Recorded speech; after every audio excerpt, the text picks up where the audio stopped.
Paramashivoham Om Nithyananda Paramashivoham Om Nithyananda Paramashivoham Om Nithyananda Paramashivoham Om Nithyananda Paramashivoham Om Nithyananda Paramashivoham Om Nithyananda Paramashivoham Om Nithyananda Paramashivoham Om Nithyananda Paramashivoham Om Nithyananda Paramashivoham Om Nithyananda.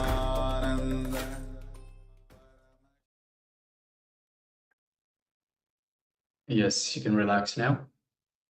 Slowly, very slowly, remove your eye bands and gently let the light come back into your eyes. And now just take a moment and let us know how you went. Like, what did Swamiji reveal to you in your third eye?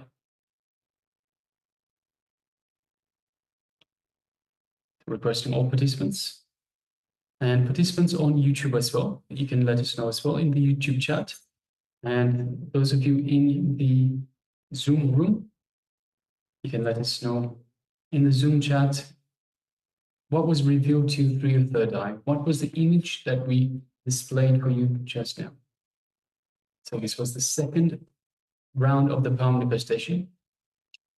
The first power manifestation of the day, which is always third eye vision. So third eye blind reading, blind seeing pictures, images. So for this time, we displayed an image for you and requested you through the power of the third eye to feel what was displayed. Yes, just take a moment and share with us. And also requesting once again, Ma Amrita Vandini, Ma Jnana Priyananda, Ma Maha Jnana Pradata, and P Hui, if you could please switch on your cameras and be available in the camera frame. And please take part in these in the program itself. And remember, the moment you start more and more manifesting the power, that restful awareness goes on increasing, that oneness grows on increasing. And the moment that oneness increases, grows in you, the moment the restful awareness grows in you, automatically you get rid of those fears, the worries that you are facing currently. The more and more you manifest the powers, even the self-doubt that creates so much of conflict within us, self-hatred, self-denial, giving up life, giving up on people, giving up on yourself, giving up on the life itself. That the moment you start manifesting the powers, the oneness that grows in you, you start to live life. You start to radiate life. You look at life as a fresh, all the past baggages that you are stuck with, impossibilities that you are stuck with.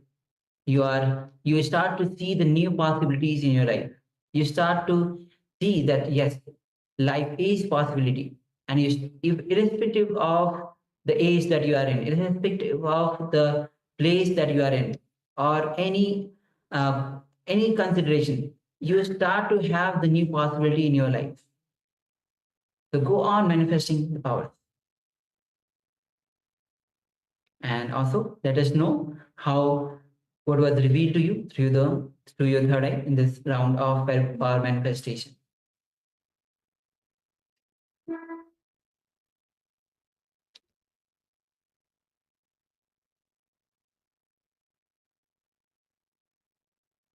Yes, Claudia says, Sun. Awesome. Thank you Ann, for sharing. Thank you for sharing, Ann. So requesting all our other participants, Ma Lichika, Ma Shihui, Ma Maha Jnana Pradata, Ma Jnana Priyananda, Ma Amrita Vandini. Please share with us what was revealed to you in your third eye.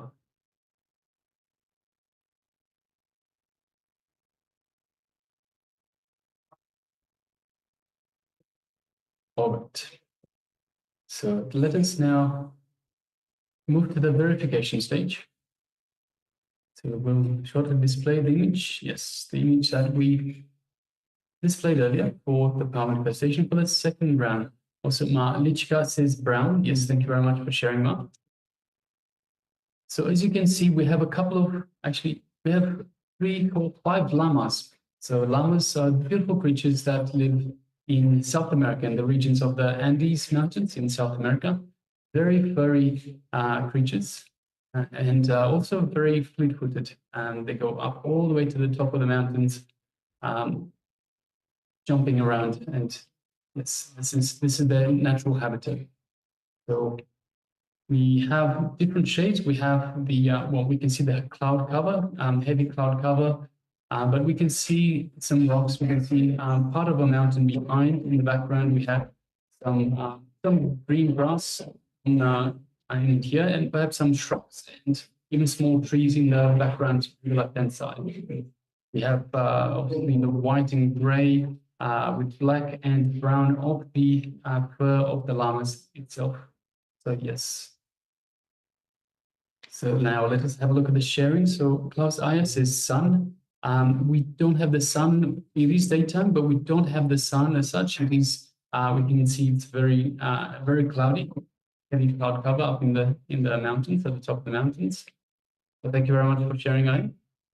So Malishka shares brown. So we definitely have the brown color. If you just look at the llama's body itself, the color brown is quite visible. The fur of the body is in brown color, or even in the just in front of the face, between the eyes, we have the brown color. Yes, thank you, Ma, for sharing and manifesting this power. And remember, the more and more you go on manifesting, as Ma Lichka has been sharing quite often. So take part in the power of manifestation again and again. All right. So with this, we'll be entering into today's theme. And today's theme is going to be on experience the state beyond pure and unpure. The ultimate super conscious you. Yes. And the deity today is Gangadhara Murthy. Swamiji will be gracing us today as Gangadhara Murthy. So now we'll be entering into our opening segment, it's revelation by Swamiji, where Swamiji will be understanding, giving us, guiding us on whatever exists is energy. Now, Isha Vasya from Upanishad, the first verse of Upanishad is Isha Vasyam Idam Sarvam, which means whatever exists is energy. Now, when Albert Einstein gave the formula E is equals to mc square, it was very clear. He says that even the matter is energy.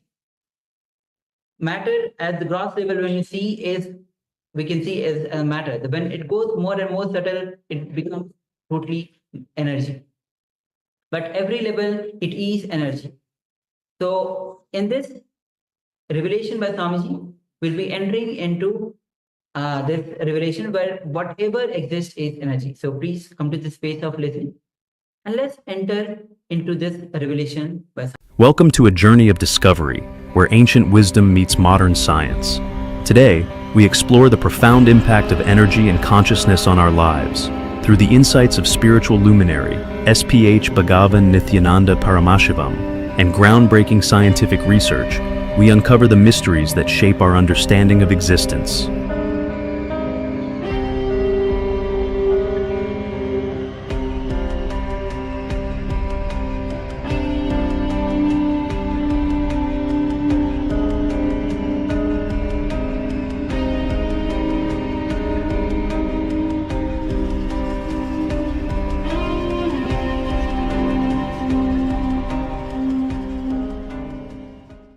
A simple thing you can try by yourself. Hold a pendulum and put your left hand under the pendulum. If your hands are free, the pendulum will run clockwise. If you just tense your hand, you will see the pendulum will go anti-clockwise. You may think it's a psychological effect. You hold the pendulum and close your eyes, let somebody else put their hand. If their hands are relaxed, you will see the pendulum will show clockwise. If their hands are tensed, you can do it by yourself and see. The pendulum will show anti-clockwise. Thoughts play a major role on the matter. Before the Einstein, matter and energy, they two are considered separate thing. But once Einstein has declared that whatever exists is energy, the gap between the thought and the energy has disappeared. So the gap between the mind and the body has disappeared. Here are some of the brain scans I'm going to share with you. This is alert, non-meditative state. If you look at, let me see, there are like point. Okay, if you look at the top, it's not very active, not very red and yellow. You know, yellow and red being the most active front. It's not alert in the back where he was seeing visual cortex, he was alert. So as I was talking, where you see that is active in the back. That's the front, that's left, and that's right.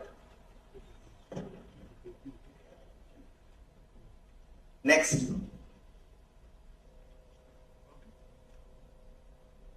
Okay, this is the first one, okay? The second one is 30 minutes into 30 minutes meditation. Look at the frontal lobes, how they light it up. They light it up big time. It's almost like it's got extra, so much energy going in there. It's a very clear-cut indication. From the previous picture, I'll show you again, previous picture. See how it is? And how the next one is. Okay. You see that? That's in the 30 minutes of deep meditation. Next, 60 minutes of deep meditation. See how one side quietens down and the other side remains very active. 60 minutes of deep meditation. There is something else happening right here in the middle. Right in the middle. Right here in the frontal area. In the middle. It's called mesial frontal area. And here is a deep, deep level of meditation where it lights up significantly right here. Right in the middle. Probably an inch and a half, 2 inches deeper. It's called mesial frontal area where both front lobes come and join together like that. Right. What's interesting was Swami was inside, and that's the last part of that one. See that light right here? Lighting up right here in this area. So what's interesting was I've never seen that before in my life. So the other parts I've seen may not be to the extent that Swamiji showed. But this is something interesting.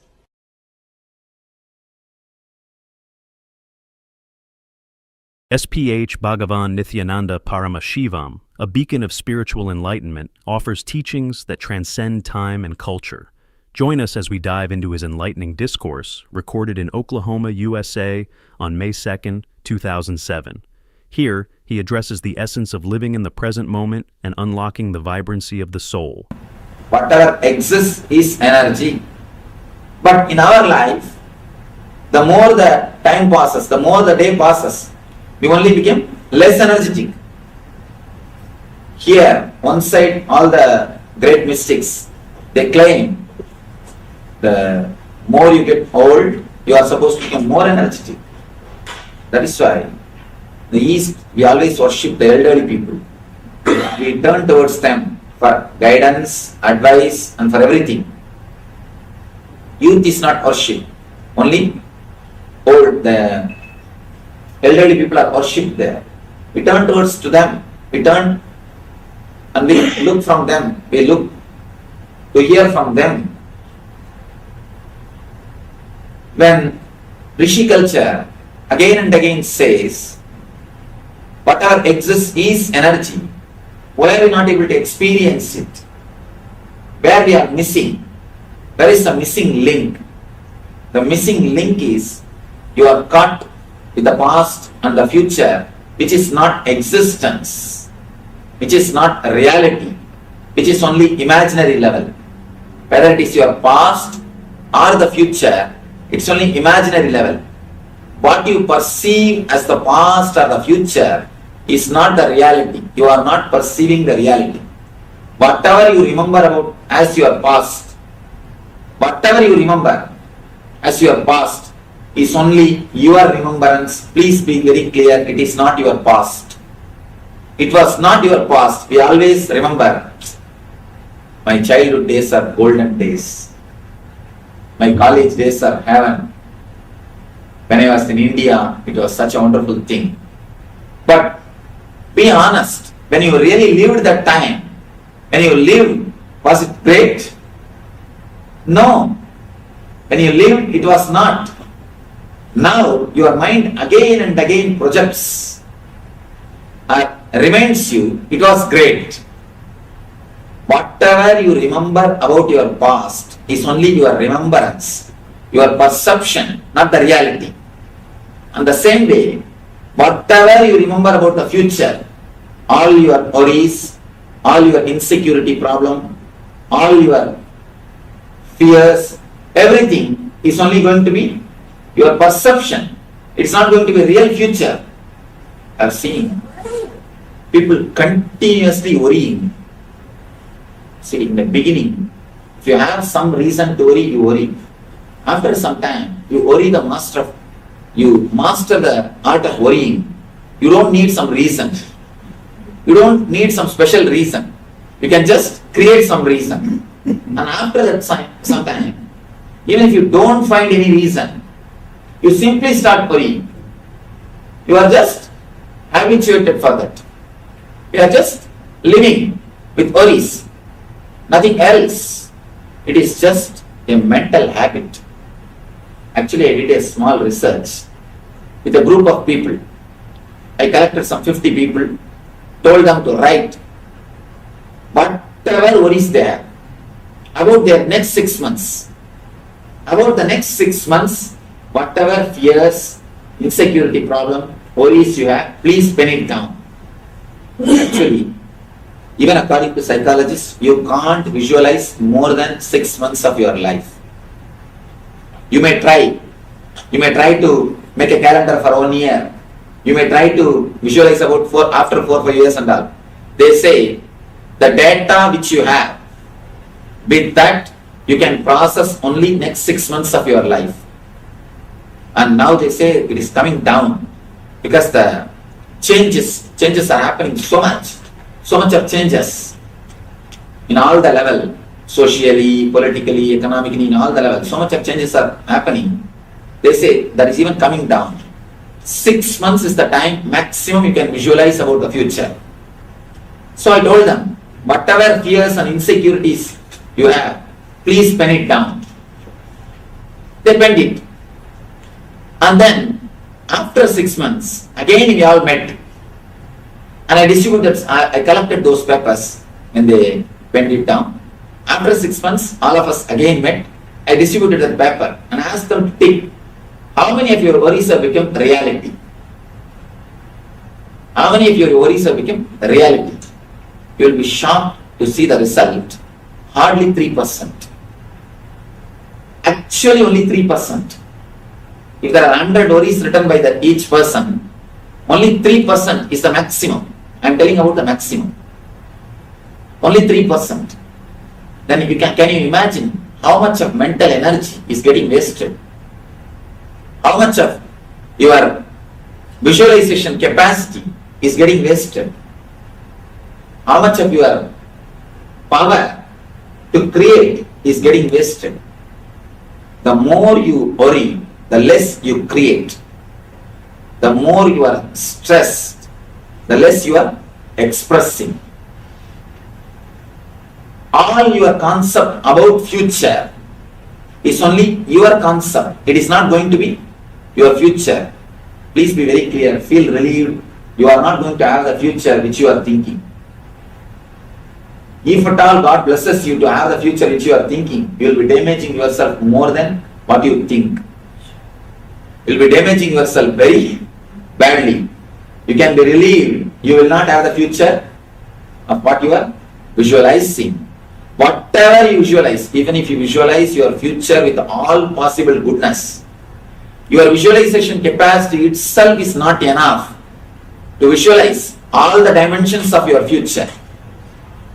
So whether it is your perceptions about past or your ideas about the future, it is just your ideas. It is not the reality of what is. The reality is only the present moment, or the moments which you are having in your hand. The moment you relax into the present moment, the moment you relax into this moment, simply you will see your body and mind will have a new energy. I tell you, just for a few minutes, do this as an exercise. Just for a few minutes, close your doors and sit relaxed way and say, I accept my life as it is. My life, my comforts, my relationships, my body, my mind, I accept everything as it is now. Let me accept myself and the whole thing as it is now and come to the present moment. The moment you take a clear sankalpa means a conscious decision. The moment you take a conscious decision, very clearly come down to this present moment and start relaxing, you will be surprised, you can say you will be shocked to see the energy which happens to your being. Actually, only then you touch your inner being. Only then you touch your inner being, the source of your energy. As long as you are bothering about the future or thinking about the past, you will be away from the source of energy. The source of energy is always the present moment. When you come to the present moment, only then you are rejuvenated, you are fresh, you are alive, you start living. Physically, the concept of time makes you old, sick, uneasy. Mentally, the concept of time gives you stress, load and boredom. That's one more problem. Boredom is one of the important problems because of the concept of time. If you are caught in the past, you are just a stone, a rock which can't be moved, dead, no energy. If you are caught in the future, if you are caught in the past, dead rock. If you are caught in the present, if you are centered in the present, you will be a flowing river, water. You will be just a flowing river. You will be just a flowing energy. Whoever is in the present moment, just swallowing the future and making it as a past consciously, will be overflowing, bubbling with energy. The Mahadeva, Shiva, who represents the rejuvenation process, are creating space for new things to happen. He is causeless auspiciousness.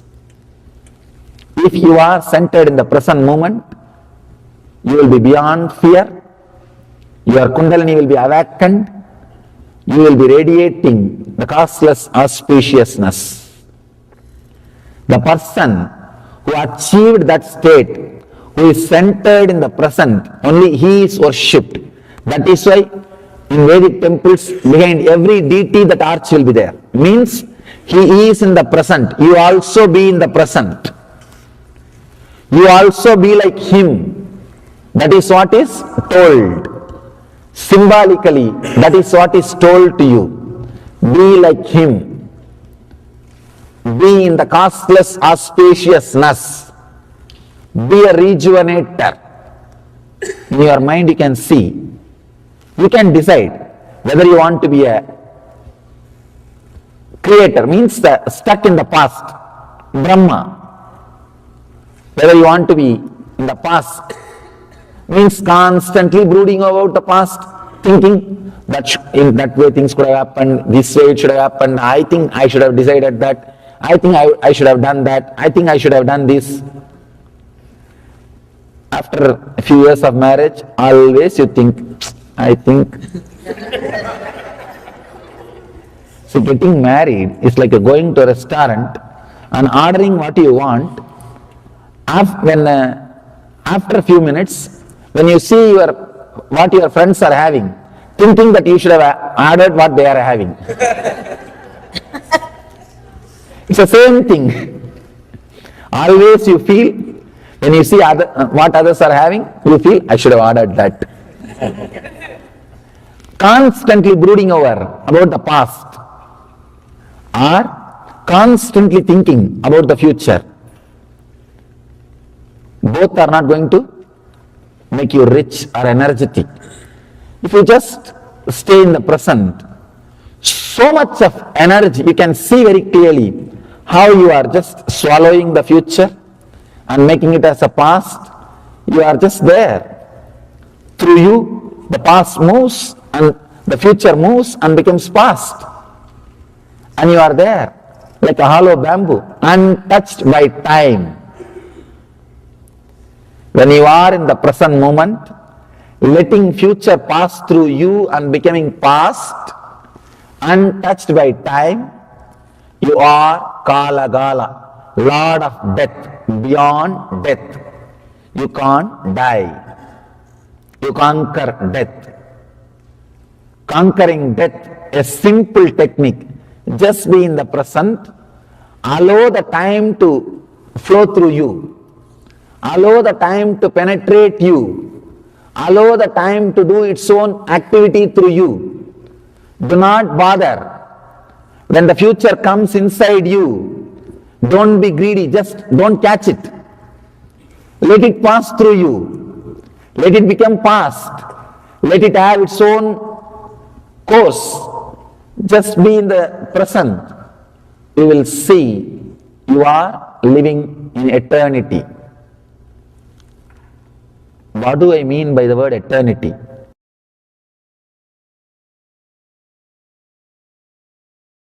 As we conclude our exploration, we invite you to reflect on the integration of energy and consciousness in your life. Whether through science or spirituality, may this journey inspire you to unlock your potential and embrace the infinite possibilities of the present moment. Understand, let me share one of my experience, then you will be able to understand respect for whatever exists. After enlightenment, once one ashramite was working on a laptop. Suddenly it stopped working, and this guy brought to the other enlightened disciple for repairing. This enlightened guy, he said, he just touched. As usual, whenever things come to me, I touch and bless, it will become all right. Same way he put the hand and understand, looks very funny. He put the hand and he said it will start working, and it started working. Not, you can say this is a coincidence, okay, forget about it. This may be coincident. Not just that, even the trees which are practically dead, no leaf. He said that, Swamiji, I repeated your name and put the hand on the tree, and it came to life. Actually, I got the interest to study exactly what happens. I told him to heal some inanimate objects like a machine, TV, or the tape recorder, that kind of things. When I asked him to heal and I studied the energy flow, suddenly I understood everything. It was like a revelation. Everything exists is living energy, only different degree of life. Even Himalayas are growing.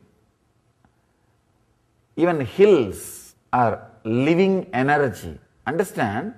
Different frequency of life, but whatever exists is life, is energy. When you start respecting, when you start living with that respect, whatever exists is energy, suddenly you will see the whole nature reciprocates. The whole nature lives with you.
Yes, Nithyananda, and welcome back. Nithyananda, everyone.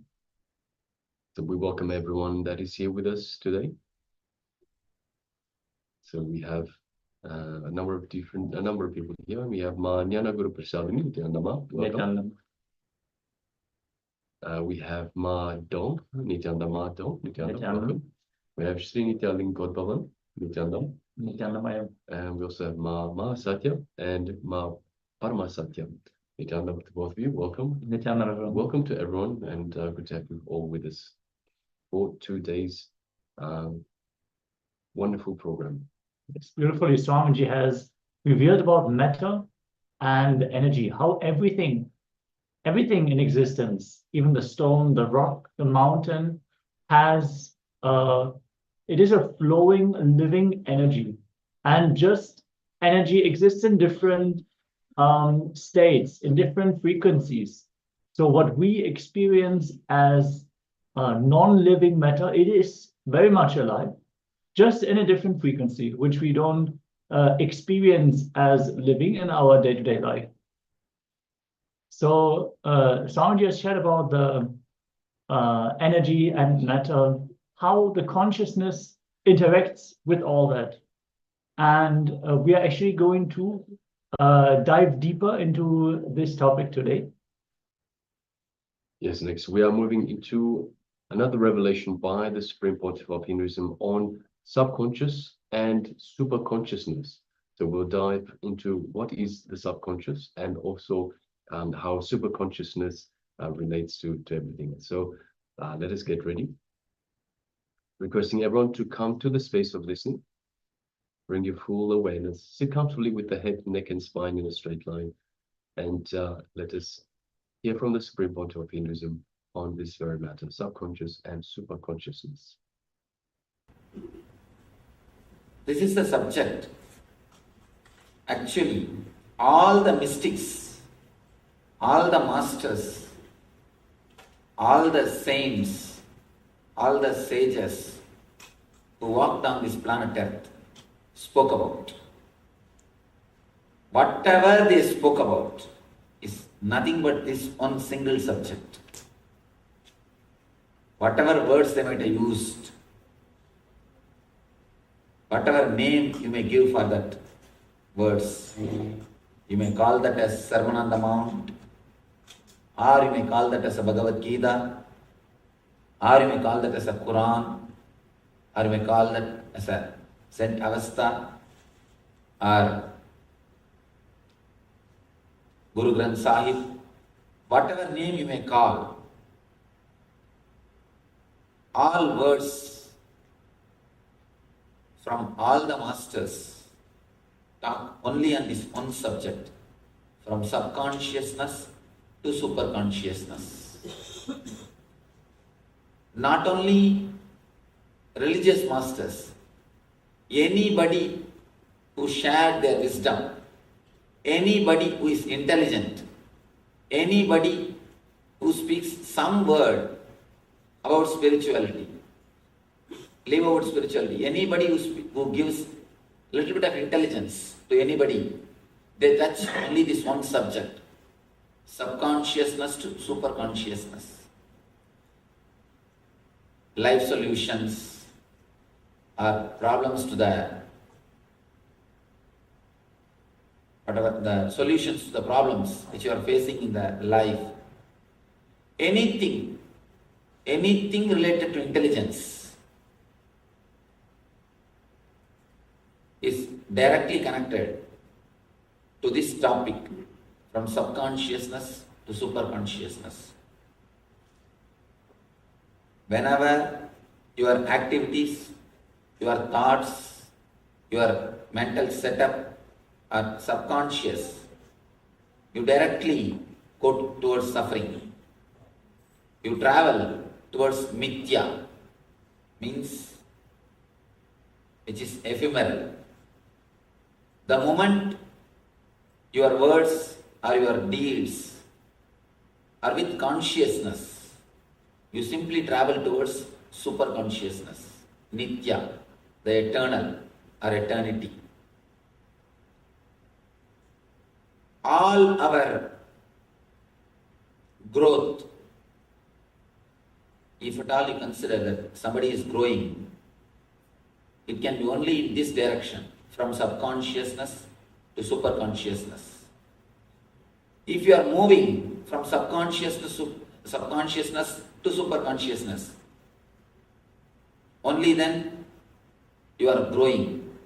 Otherwise, you are only getting aged, getting old. Getting old is not growing. Anubhava is not anubhuti. In Sanskrit, we have two words, anubhava and anubhuti. Anubhava means just getting old. Anubhuti means learning from the experiences. Anubhava is getting experiences. Anubhuti means learning from that experiences. A simple example. There are people who learn from experiences. First they touch the cigar fire and then they understand, oh, cigar fire will burn. Then they touch the matchbox fire. They say, oh, matchbox fire burns. Then they touch the oven fire. Oh, oven fire burns. They touch one by one all fires. By the time they come to the conclusion, all fire burns. They will be old, their body will be ready to be burnt. This is anubhava. You learn from experiences. But we don't have enough time to learn from experiences. We don't have enough time to commit all the mistakes and learn. It's an old saying, learn from your mistakes. I say, learn from others' mistakes. You don't have enough time to do all the mistakes and learn. Anubhava is the path of subconsciousness. Next, another one beautiful word, anubhuti, means learning straight away from one mistake. It's like when you touch one fire and it burns, immediately you realize all fire will burn. Coming to a clear understanding and conclusion, all fire will burn. Anubhuti is what I call superconscious state. Anubhuti is what I call a pure consciousness.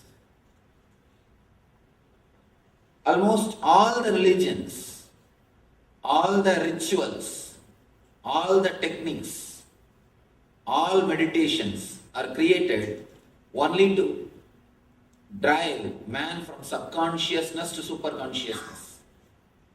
Whatever you do, whether praying in the church or doing puja in temple or doing namaz in the mosque or any other ritual, any other religious ritual is designed originally to lead man from subconsciousness to superconsciousness. But the problem is, when you don't know the science, only you do the act. When you do the act without knowing the science, again you make that as a ritual. Subconscious process. Anything done with the knowledge, with the wisdom, with the science of that whole action, whole activity, it becomes meditation.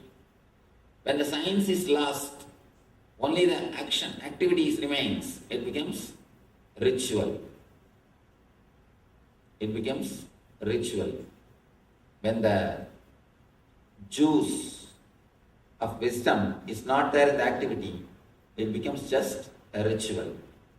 They say a beautiful word, religious nuts and spiritual fruit. If the juice of wisdom is not there, you become a religious nut.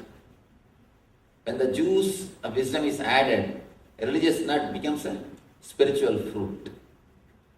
So, any ritual, any technique starts only as a technique to transform you from subconsciousness to superconsciousness. But when you don't know the science, why should it happen? What way it helps me? What way it is going to add more energy to my life? more clarity to my life, more intelligence to my life. When we don't know that, naturally, again we make the whole thing into subconscious process. If you know, even just sitting can become a superconscious technique. Even just sitting or simply inhaling and exhaling is more than enough to reach the superconscious state. With the intelligence and the right understanding, even a simple thing like inhaling and exhaling can put you into superconscious state. That is what is all about Vipassana. Vipassana is one of the wonderful meditation technique. I think the greatest gift given to the planet Earth by East is this Vipassana technique. This Vipassana technique is the greatest gift to the planet Earth from the East. Buddha's great contribution. According to me, thousands and thousands of people have become enlightened just because of this one single technique. This technique is all about inhaling and exhaling consciously, that's all. When you know the science, if you are conscious, even simple inhaling and exhaling can lead you to superconsciousness. When you are not aware, when you don't know the science, even the great rituals, big rituals can lead you to subconsciousness. Now I'll try to explain the science, what is subconscious and what is superconsciousness, how we receive the information from the world and how process of cognition happens in our system and how it becomes subconscious, how it can be transformed into superconsciousness. I'll explain based on Patanjali, a great master who happened in India. Based on his theory, I'll try to explain, then we'll analyze that theory with question answer. And that will help to internalize. Actually, a simple theory will not help much. When you analyze it with question answers, with a discussion, then it can be internalized in your system. So I'll try to propose that simple theory. You see, here is a small diagram. I'll try to explain how we receive the information from the outer world, how the process goes on in our being.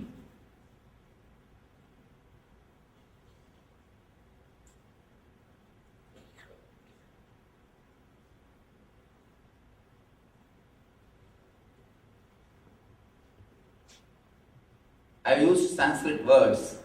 I'll try to give you the English explanation. For example, you are seeing something through the eye. You are seeing me. Let us take this example. The moment you see me, there is an energy called chakshu, which converts the information like a digital processing.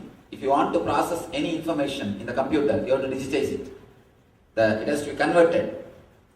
So the conversion happens by chakshu. Actually, chakshu only sees the whole thing. Whole information. Chakshu means the energy which sees. The energy which sees. Chakshu takes the information to manas. The moment the information is received, chakshu is like a file. In that the information is put and it takes to manas.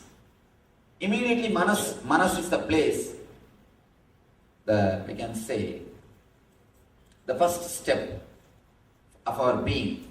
Manas analyzes. Manas completely analyzes and it starts classifying. it will first say, a broad outline will be given. And he is a man, or he is a human being. A broad outline will be given. Then that file will go to Chitta. Chitta immediately starts analyzing. Have I seen him somewhere? Have I seen him somewhere, here, there? You try to connect whatever you have experienced with this color, or with me, or some other Swami like me. All these memories will come up. You try to connect. You try to connect yourself with the information which you have received. Till this time, till the information comes to Manas, it will be only analyzed in a general way. The moment it comes to Chitta, you will start. Chitta is the memory. All the memories which you have collected is stored only in Chitta. The Chitta, with all the old memories, past memories, you connect. You start analyzing the Swamis whom you have met. If they have done some good thing for you, immediately you start associating me also with the good thing. If you had some bad experiences, then you start associating me also with that same bad experiences. So whatever process, whatever you know, with that you connect. And the file goes to Buddhi. Now, Buddhi will decide whether to sit here or leave. The Buddhi will decide whether to sit here or leave. And if the process goes like this logically, you are safe. You are safe. But it does not go always logically. It does not go always logically. Even though Buddhi decides, the Buddhi is not the authority to give command. He decides and the file is moved to ego. To ego. This is the mysterious zone. Still now, medical field is not able to penetrate this zone. This zone is still in the hands of meditation and the masters. Still now, this zone is in the hands of the mystics and the spiritual masters. The Buddhi sends the file to ego, and ego decides. Ego decides. The decision again comes back. It is given to Chitta, to Manas, Chakshu. Then the body starts working the decision. You get the decision from ego. Then ego says, all right, let us sit and see. Let us sit and watch. Then you sit. If the ego says, no, better let us leave, you simply walk. This is the way the information goes inside and comes out. First your eyes sees whatever you see, that is converted as a file, the form of a file on which through which they can do the process. That is done by Chakshu. Then next it goes to Manas. The Manas gives a, you can say, view or an idea about what it is. Then the file goes to Chitta. Chitta is the memories which you collected. See, in Manas, you are no way associated. But in Chitta, your memories are associated. Manas gives only from the collection. Manas never says right or wrong or anything. It just gives an overall view. Here is a human being with this cloth, with a turban. Just the idea is given to you. Then the Chitta only starts analyzing. Oh, he is Swami. Already I have seen so many Swamis. These are my experiences. I think then what to do. Then that file goes to Buddhi. Buddhi only decides. But the problem is Buddhi doesn't have authority to give command.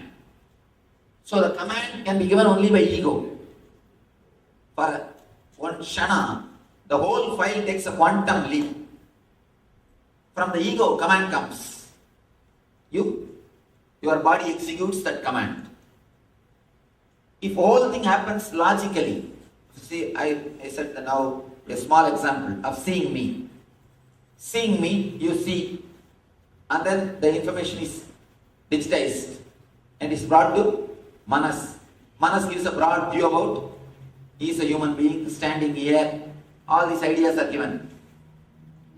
And then it is brought to Chitta.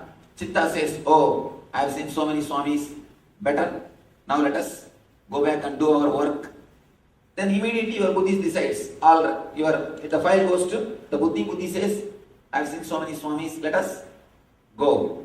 Then you decide to go, you leave. If this process happens, no problem. If it happens logically like this, no problem. Things go safe and things go smooth. But sometimes, till here, one type of logic works. For example, smoking. From the level of eyes you receive the information, it comes to Chakshu, it comes to Manas, it comes to Chitta, it comes to Buddhi. The whole file, when it is processed, your Buddhi says, no, smoking is not good for health. I don't want. Already I had so many bad experiences about smoking. That is the end conclusion of the Buddhi.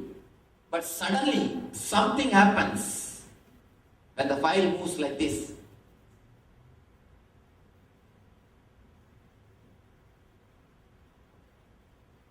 When the file moves like this and it takes a quantum leap, suddenly something happens and you decide to smoke.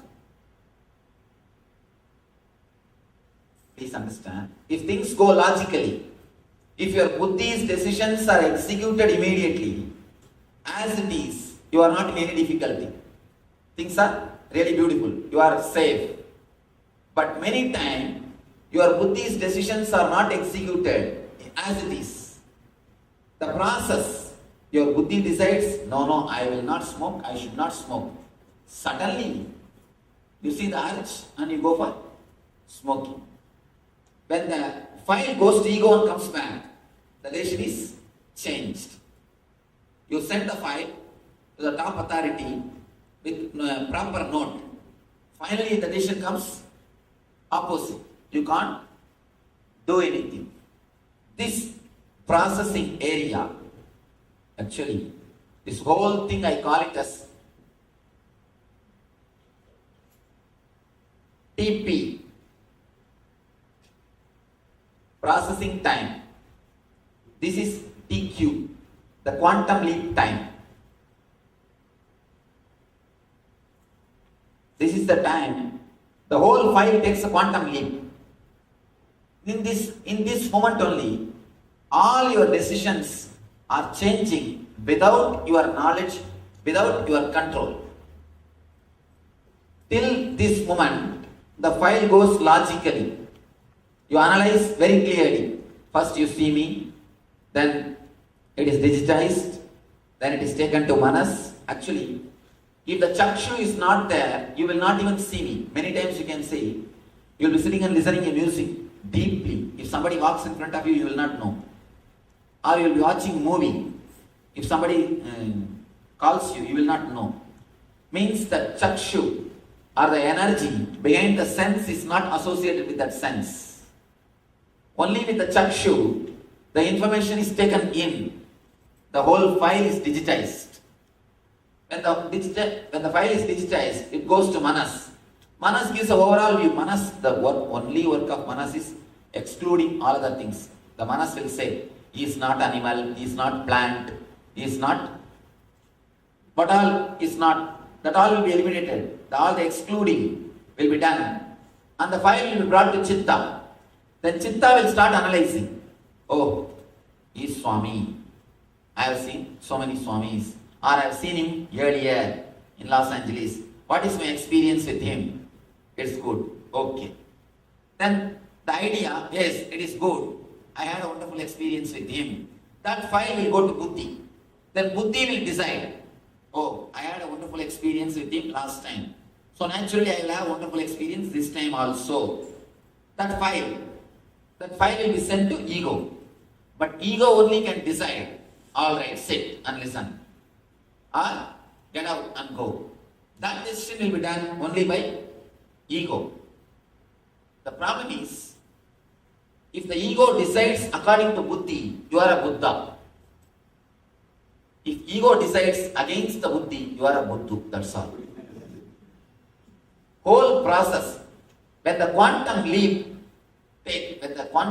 process takes place, the whole decision changes. How it changes? Let us see. How it changes? Why it changes? For the informations to come to the sense and to reach the buddhi, it happens step by step. It takes its own time. So you have enough of awareness. Enough of awareness is there. Naturally, the process takes, with enough of awareness, it goes logically step by step. But this quantum leap happens in no moment. Actually, literally no time is taken for the quantum leap. Because there is no time, less awareness. Any decision taken with less awareness always leads to confusion. Here, the quantum leap happens with lot less awareness. If the TQ time is more than TP time, then you are a Buddha. You will take decisions with awareness. All your word, all your mental thinking, all your actions will be super conscious. If this TQ time is less than TP time, then you are working from subconsciousness. Your decisions are not logical. Your decisions are not clear. You are not tuned. You are not integrated with your buddhi. If you are integrated with your buddhi, you are called Buddha, awakened one. All we need to do is increase the TQ time, that's all. Now I give you a small equation.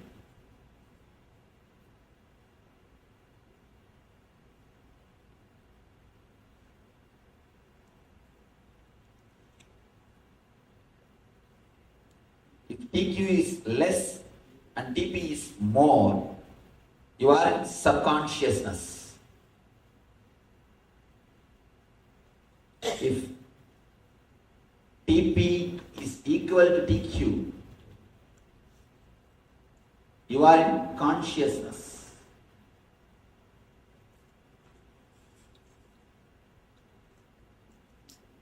If TP is less than TQ, if the TQ is more, you are in SuperConsciousness.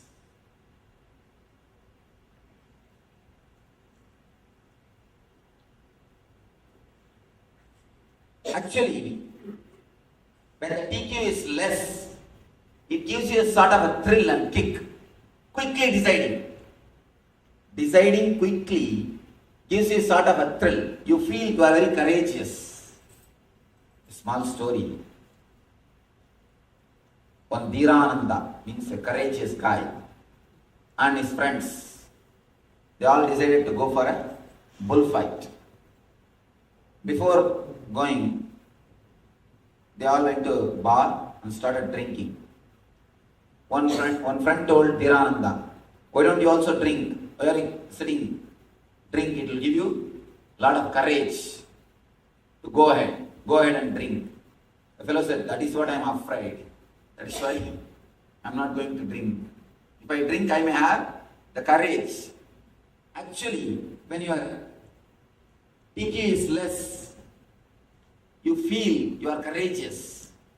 If you continuously decide without having the TQ or without taking time, you claim yourself as a bold person. You think yourself as a great person. The person who decides, that is what in the social way, if somebody continuously goes on making decision without thinking, what we say? We say he is a great courageous person. We say he can do so many things. He can achieve so many things. But anything great, not only anything great is achieved, satisfaction that I live is achieved only by more TQ. Only by more TQ. See, as long as this time is more than this time, you are in subconscious. Continuously you are in subconsciousness. Because the buddhi gives a different decision and ego gives different command. Tug of war goes on inside your being. Continuously the tug of war goes on. Continuously the tug of war goes on inside your being. See, it is not getting that part.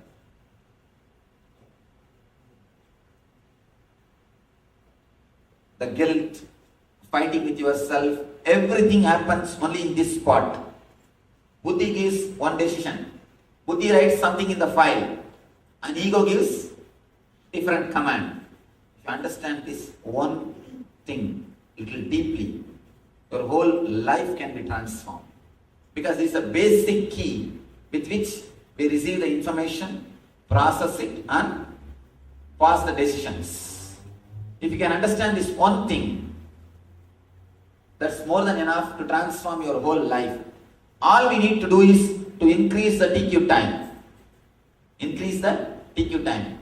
The file, when it goes to ego and process is done and the command is given to the buddhi, this time, if you can increase, if you can infuse spirit or awareness into this area, this TQ area, your whole life will be transformed. You will never make any wrong decision. Not only that, apart from you will not make wrong decision. Any decision which you make, you will know the consequences. We destroy our senses. We overdo things. We exploit our body. We abuse our system when the TQ is less than TP.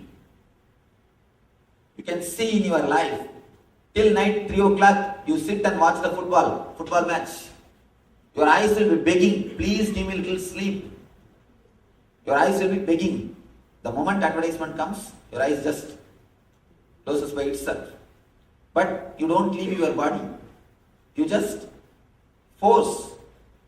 Again and again you abuse your body. We abuse our body because we don't have enough of TQ.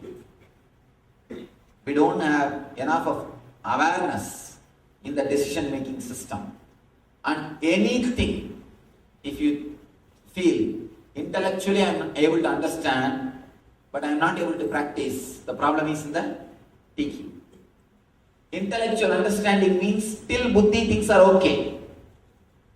But emotionally I am not able to experience, or in reality I am not able to practice means the TQ is not sufficient.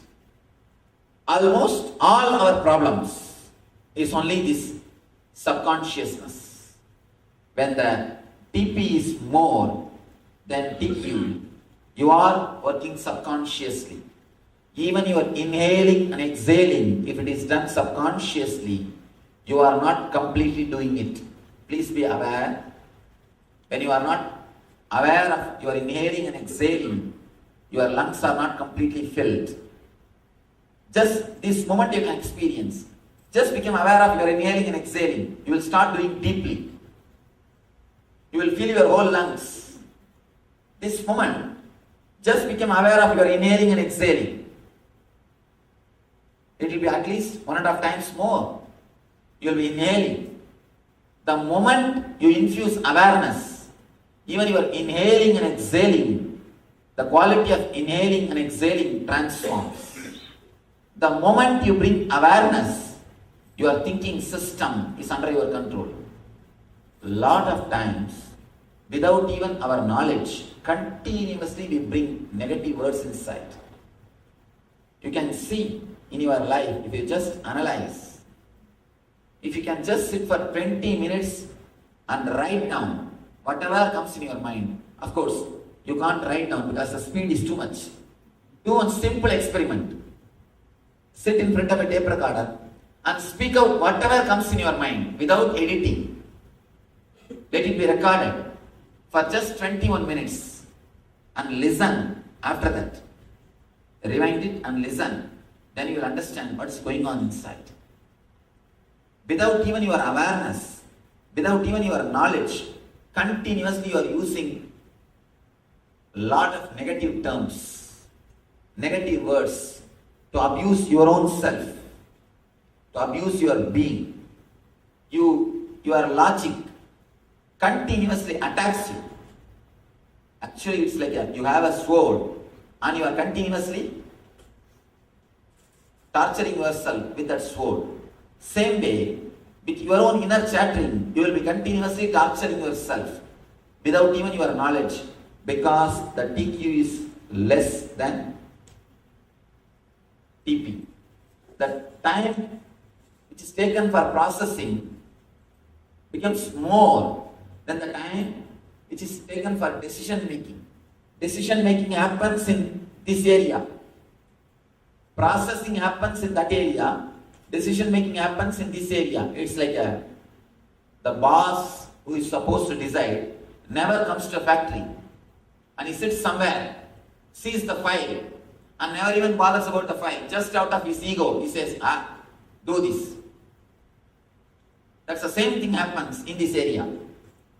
Here is the worker, supervisor, manager, general manager, CEO. All these guys, they make decision.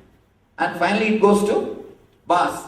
But just boss writes something else in the file and sends the file back. You can't do anything. You can only execute what the boss says. This is the same process happening inside our system. When the decision making is not done with awareness, simply you torture yourself. The words which you use with yourself, the words which you use with others, the mental setup with which you work, and the activities or the actions which you are doing, everything is straight away connected to this TQ. To this TQ, because this is the zone where the decisions are made. This is the zone where you create an image about yourself. You create an image about the world. You create an idea about the society. You create an idea about persons. Everything is done only in this TQ zone. Infusing spirit in this TQ zone is what we call spirituality. Infusing spirit in this zone is what we call spirituality. Infusing consciousness in this zone only makes you super conscious. A simple inhaling and exhaling, infuse your awareness. You will start doing deeply. You will start doing deeply. And infusing awareness into your simple breathing can transform your breathing. Same way, if you can infuse the awareness into your thinking, it can totally transform your thinking.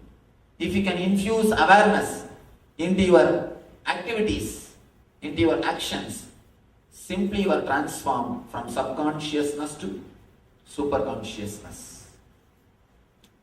A small example.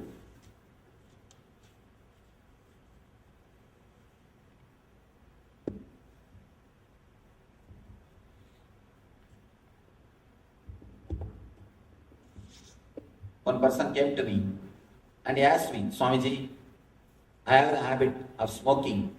I'm not able to drop it. Please help me.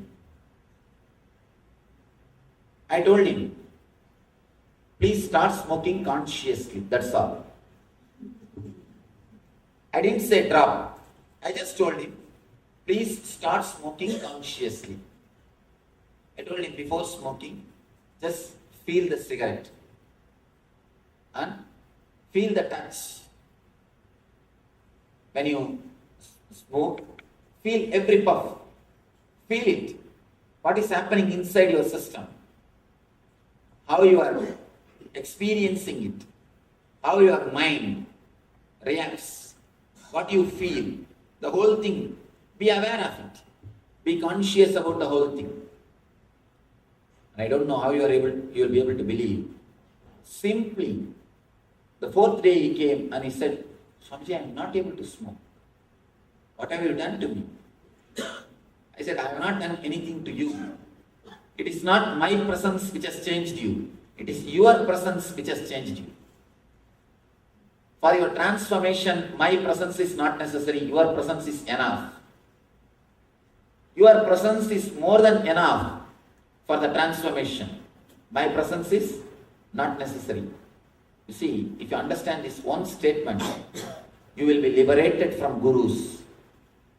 That's the ultimate liberation.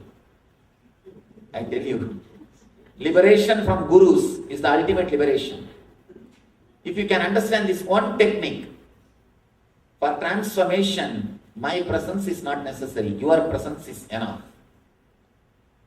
This one word is more than enough. Just infuse consciousness in the TQ. Just infuse consciousness in every action, in every moment. If you can infuse consciousness into every moment, you will see simply your whole life is transformed. This guy says, when I started with awareness, then I understood actually smoking is nothing but escaping, trying to escape from some thoughts, some mental thinking setup. All your addictions, analyze all your addictions, whether it is coffee or tea or smoking or drinking, everything. At a particular time, you come upon a particular mental setup, whether depression or low mood, or some mental setup you face, which you are not interested in facing. Either you feel that you don't have enough energy to face it, or you don't want to face it. Then what do? Immediately, you drink something and escape from that mood. You just wanted to escape from that mood immediately for time being. Only then you choose drinking some tea, coffee, or alcohol, or smoking. Any addiction, anything, it is nothing but trying to escape from that mental setup for that time, for that few moments. When you can't escape consciously, you choose unconscious methods, unconscious techniques. It's like a pig felt too much of smell, the drainage. In India, open drainage system. And finally, it was not able to bear that smell.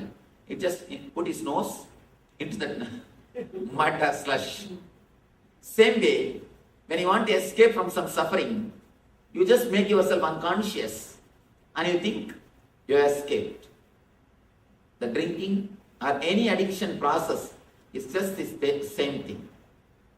When you are not able to escape consciously from a particular mental setup, you wanted to escape, you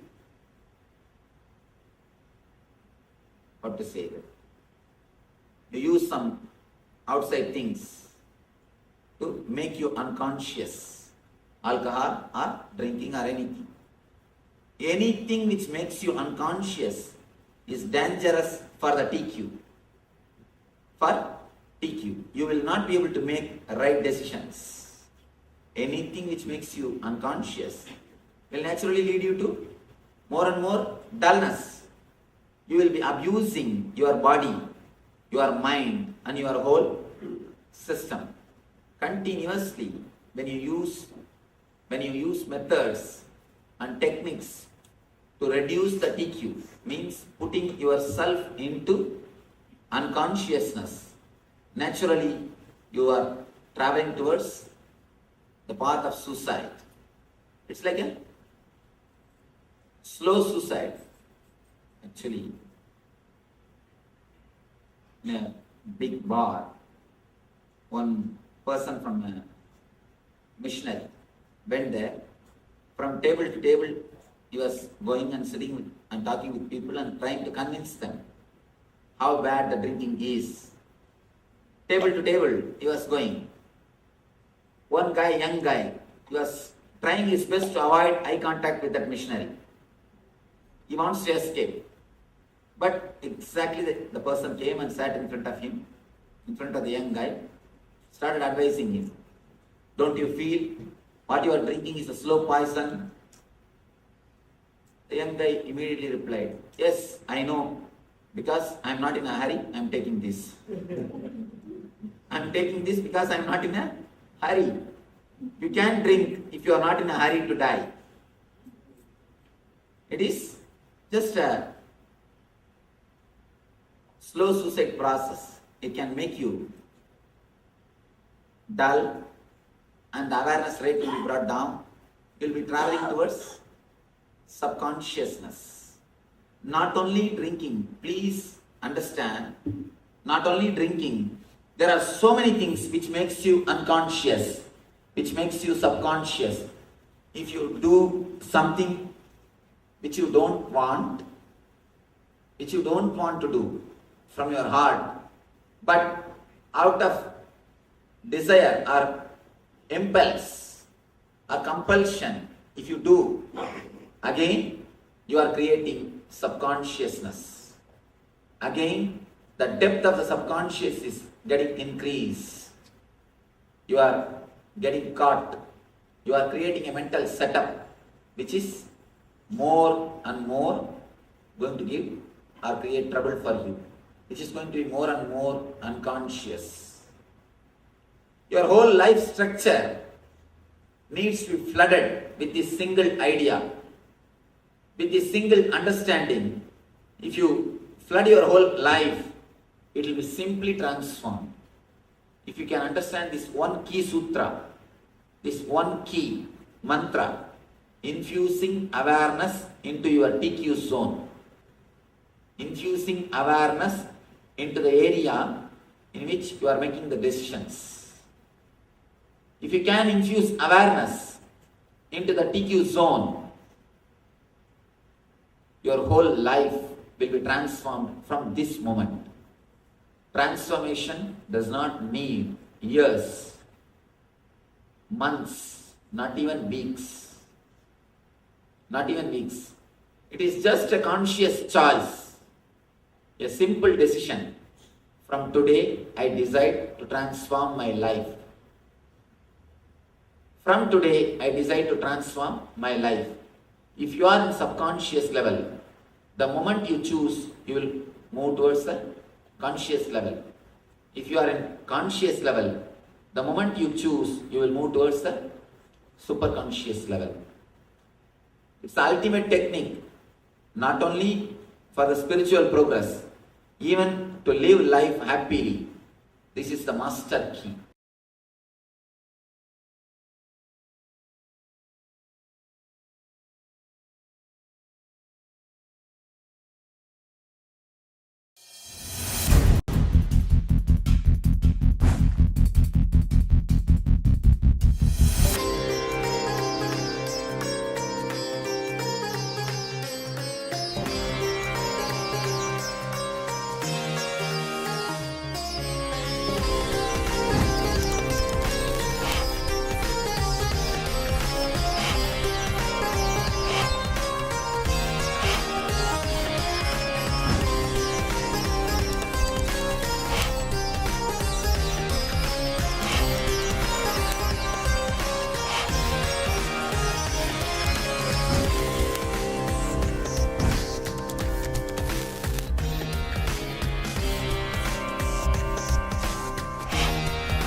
Yes, Nithyananda, and welcome back. So that was wonderful revelations by the Supreme Pontiff of Hinduism. Let us now move on to the next segment in our program for today. And of course, if you have any questions in terms of anything that we have covered so far in the program today, or anything that perhaps we have covered, so we are day 16, anything that we have covered so far in the entire program, do let us know. Anything that you need clarifying, anything that you're not unsure about, please let us know. So this is what we're here for. We are here to answer any questions that you might have, anything that you need clarifying, just to make sure that we can build the right structure of knowledge. So as Swamiji reveals all these wonderful revelations, cosmic truths, we need to build on top. So it's important that we have a nice solid framework from which to start the building. So any questions, please do let us know. And the same goes for so it's not just for the for the people here in the two-way, but also for the people on YouTube. So if anyone on YouTube is following us and has questions, please do feel free to ask. We will be attending to your questions as well. So please, any questions that you have in terms of the program, please do let us know. Please ask. Yes, absolutely. Feel free to ask anything. For this, let us now get ready. We're going to move into the next segment, which is going to be a segment on detox. Throughout the program, we are covering the importance of detox and different methods, different tools, straight from Ayurveda and Siddha, how we can cleanse our physical body. This is a means of bringing mental stability, bringing health, bringing well-being, and the clarity of mind and focus to receive the powerful cognitions that Swamiji is revealing. All right, so let us now look at the detox with ghee. So it's important, yes, as we mentioned, it's important to detox. What does detoxing with ghee do to our body? So first of all, detoxing with ghee brings healing to the stomach itself. So when you ingest ghee, when you take ghee, you can apply a little bit on the belly. When you apply it externally, so it can bring healing to the stomach. You can apply it externally on the belly directly if you have some stomach pain, and the pain will go away. You can also start taking just a teaspoon of ghee and jaggery. So you can mix ghee and jaggery together. So jaggery, if you're unsure, is organic cane sugar.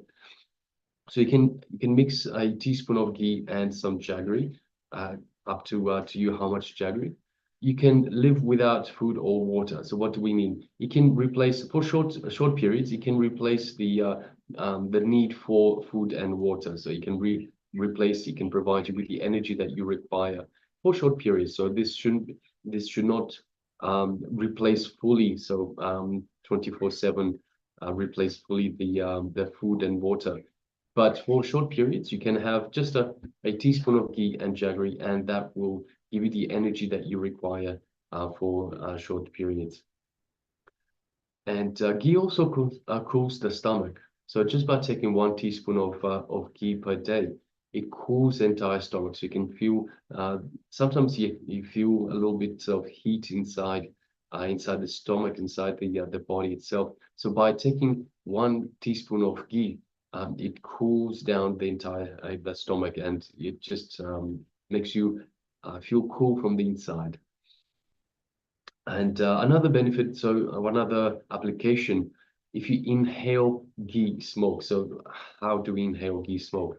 So if we burn ghee with rice and inhale the smoke, all the parasites which have built in your system due to the non-vegetarian lifestyle. So if you have been a non-vegetarian lifestyle person in the past, when you inhale ghee smoke so burn ghee and rice together, and then you inhale this smoke, all the parasites that have been built in your system due to the non-vegetarian lifestyle will simply leave your system.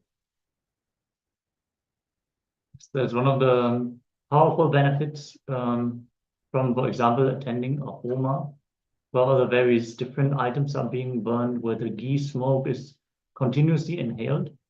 It's a very powerful way of detoxing. So in Hinduism, parasites are not only worms and insects. No, parasites are all cells, even to the level of cells which do not go in alignment with your intention. So you build your body. Every day, whatever you eat becomes part of your body. And you have your intention, you have your will. What is the purpose of my life? What is it that I want to do now? And if even a single cell does not listen to your will, it does not align with what you want to manifest, then that cell is parasitic. It is eating the food to sustain itself. The food that you eat, it is taking that for nourishment, but it is not working to manifest what you want to manifest. So it is a parasite. So it can be detoxed, and you can build your body in a way that every cell is aligned to your purpose. So another means of using ghee is applying it on a banana leaf and eating the pure Kaveri grown organic Ponni rice, which will give the ability to your brain to grow subtle grooves and the ability to hold higher understandings and visualizations. This ability will simply shoot up. That is one of the powers that ghee has. It has the ability to grow the subtle brain grooves. Actually, the ghee itself in Vedic rituals and in Bhagavad Shastra, it is considered to be purifying. So whenever rice is served, just adding a little bit of ghee will make the rice sattvic, will give it that quality that is needed for offering it to many deities. So when the pure rice, pure cow ghee, with the proper mantras and doing the Agnihotram with a pure cow dung cake, organic cow dung, desi cow dung cake.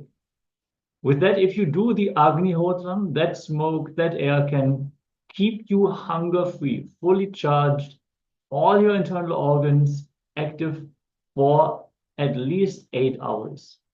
So simply the prana that is given to the air, the quality that is given to the air, the space around you, by burning the pure ghee, that itself can keep you energized for a long time. So it is recommended to have 1 teaspoon of hot melted ghee as part of your lifestyle to live disease-free. So once more, we recommend all the participants to utilize ghee as part of your daily lifestyle. That is the organic, non-violent butter fat. That is the heated butter, the clarified butter from organic, non-violent cow's milk. So that is important that you use the ghee which is made without any violence. All right, so that is the detoxifying with ghee, purified butter, clarified butter. So let's now move on to the next segment, which is once again the power manifestation segment. And of course, if you have further questions in terms of the ghee, how to apply it, how to use it, and the benefits of it, please do let us know. We can give you more information. Meanwhile, let us get ready for this power manifestation. And today's power manifestation is quantum memory. Now, don't get fooled. Even though it says memory, it has nothing to do with memory. So even though it is quantum memory, it is actually, quantum is a leap, a giant leap that we take. Quantum is going beyond the memory. So if we're not using the memory, we're going beyond the memory. So this is downloading directly from the cosmos, from the cosmic archives. So quantum memory, what we'll do in this round, we will just show a text for a little while, just a couple of seconds perhaps. And it's important that you don't try to read what it says on the page. So we'll display the page you will connect to the page. You won't read the page, you will just connect to the page. So look through the page, connect to the page, connect to the information that is written on the page. So it is, we download through the cosmic archives, through our connection to the divine, we download the information that is displayed on the page. We don't read. The moment you start reading, the moment your brain starts getting involved, then the whole power manifestation is over, because we engage the brain. So as we mentioned many times during this program, the power manifestation has nothing to do with the brain. It is through our connection, our feeling connection that we have to Swamiji, feeling connection we have to Paramashiva himself, that these powers manifest. So once again, we will just display the page for a brief moment, maybe 2-3 seconds. And we will ask you to connect to this information that is on the page, and then start connecting to Swamiji, connecting to Paramashiva, and ask for the information to be revealed. So download from the cosmic archives the information that is revealed on the page. All right. So let us get ready. Requesting everyone, let us sit comfortably with the head, neck, and spine in a straight line. Close your eyes. And let us unclutch. Let us unclutch from any thoughts, any disturbances that we have, internal or external. So any noises that we hear outside, any thoughts that come up, whatever these thoughts are, whether they are doubts, self-doubts, whether they are judgments, whether they are impossibilities, let us unclutch from everything. Don't get involved. See, thoughts might come. Thoughts will come and will perhaps even say, hey, I can't do this. I don't believe this, or something like that, whatever it is. It's important, even though the thoughts come up, let them come up. You become the witness. Just as they come up, they will go back down, as long as we don't get involved in these thoughts. So it's important we don't get involved in the thoughts. We unclutch from these thoughts by bringing awareness to this whole thought process. So with awareness, we detach ourselves from thoughts. So normally we get involved in the thought. So we are like this. But by bringing awareness to the thought process, we distance ourselves from the thought. We don't get involved in the thought itself. We distance ourselves from the thought. We become the witness. We understand there is a thought, but we don't engage in it. We don't play along with it, so to speak. So we simply become a witness. This is unclutching. Again and again, we have gone through in this program, unclutching, unclutching. It's the most powerful technique that Swamiji has given us. It's basically the only technique that Swamiji says we need for enlightenment. Just this one technique, we can reach enlightenment by unclutching from everything. There are different levels of unclutching. For now, let us just unclutch from all disturbances, internal, external, or thoughts. Just become the witness. Again and again, anytime something comes up, whether it be judgment, impossibility, self-doubt, anything like that, let us just unclutch. We have access to this power because we are Paramashiva. So don't forget that we are Paramashiva. This is part of who we are. We have access to this power. So drop all doubts. This is not just a possibility. This is reality for us. So anything else but the reality, let us just drop. Let us bring our awareness to our inner space, our Ananda Gandha, which is just below the heart center. And let us visualize Swamiji in our Ananda Gandha. So Swamiji has beautifully initiated us in this Ananda Gandha, a space to connect to him, to communicate with him, to be with him in oneness. So just by visualizing Swamiji in your inner space, your Ananda Gandha invokes the Master, invokes him in our inner space. It's just waiting for us to reach out. So let us do just that. Let us reach out to Swamiji. Visualize Swamiji in our inner space. And feel that feeling connection that we have to Swamiji. The moment you visualize Swamiji, you feel this warm, fuzzy feeling inside. That is the connection that we have to Swamiji. And through this connection, let's feel all the love, the compassion, the infinite grace that is radiating and showering upon us from our inner space, from Swamiji.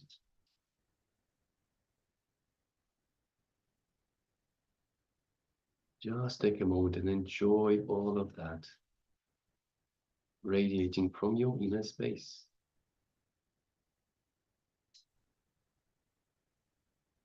Feel the space of oneness with Swamiji in your inner space.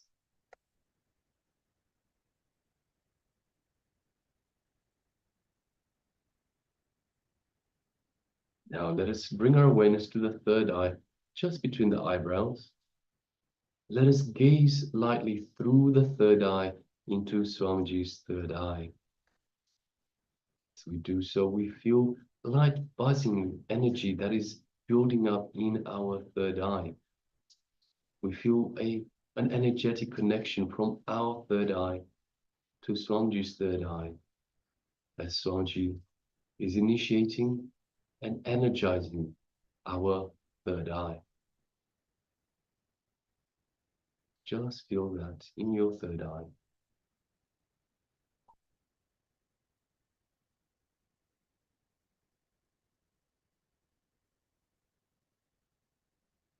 Now let us get ready. We'll just display this page for you for just a short little while, so please pay attention to the screen.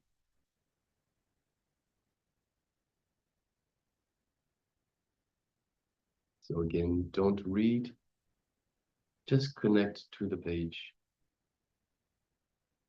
And now let us start manifesting this power of third eye. Let us reach out to Swamiji and ask Swamiji to reveal from the cosmic archives the information that is displayed in this page, that is contained in this page that we had just shown for you. Let us now begin.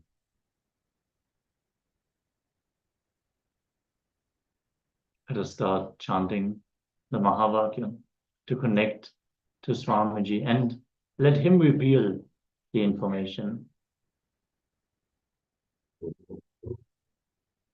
Nithyananda Paramashivoham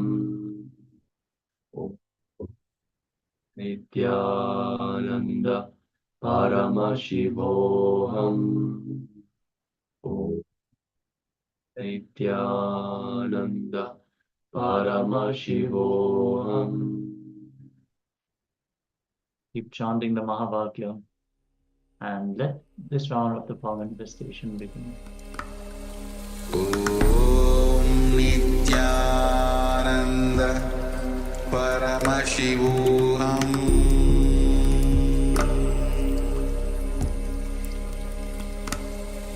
Om Nithyananda Paramashivoham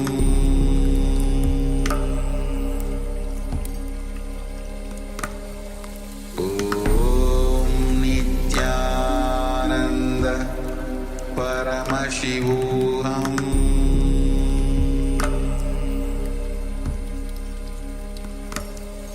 Om Nithyananda Paramashivoham Om Nithyananda Paramashivoham